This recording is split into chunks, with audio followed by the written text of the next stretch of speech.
Jemaat yang dikasihi Tuhan kita Yesus Kristus, firman Tuhan buat kita pada hari ini tertulis pada 2 Korintus pasal 9 ayat 8.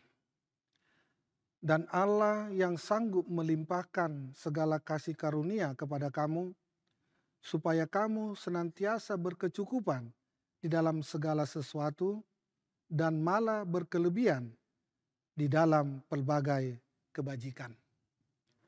Jemaat yang dikasihi Tuhan kita Yesus Kristus, seorang petani yang menabur benih akan kehilangan benih itu ketika benih itu jatuh dari tangannya. Namun benih itu tidak hilang begitu saja, karena ada harapan bahwa benih itu akan memberikan hasil yang berlipat ganda di kemudian hari. Jika si petani ingin terus menggenggam benih itu, maka ia hanya akan memanen sedikit hasil. Sementara petani yang melepaskan lebih banyak benih akan menghasilkan panen lebih banyak pula. Jemaat yang dikasihi Tuhan kita Yesus Kristus, ketika menjelaskan berkat yang diperoleh dalam pemberian kasih, hukum tabur tuai dipakai oleh Paulus sebagai motivasi bagi orang Korintus untuk memberi dengan kerelaan hati, dengan sukacita, dan tanpa paksaan. Bisa kita lihat pada ayat 6 dan juga pada ayat 7. Mereka sebelumnya sudah berjanji untuk memberikan persembahan bagi jemaat di Yerusalem.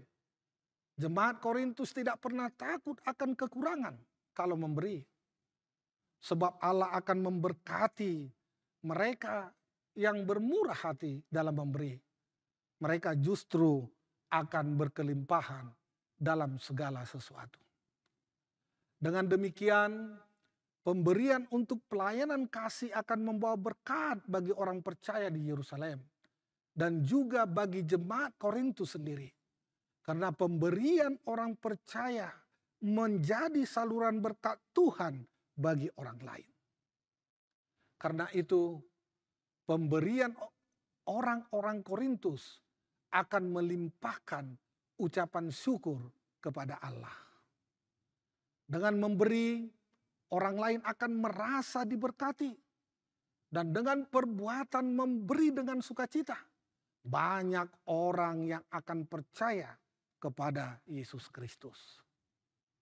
Ini berarti perbuatan memberi yang kita kerjakan dapat menjadi suatu kesaksian yang hidup bagi orang lain. Pemberian yang terbaik bagi pelayanan dan pembangunan jemaat adalah pemberian yang dilandasi keterbukaan dan tanpa paksaan. Tuhan tidak melihat besar kecilnya persembahan, melainkan Tuhan melihat bagaimana motivasi dan ketulusan hati kita dalam memberi. Jangan pernah hitung-hitungan dengan Tuhan, apalagi menahan berkat yang seharusnya kita salurkan kepada yang berhak menerima. Oleh karena itu, jemaat yang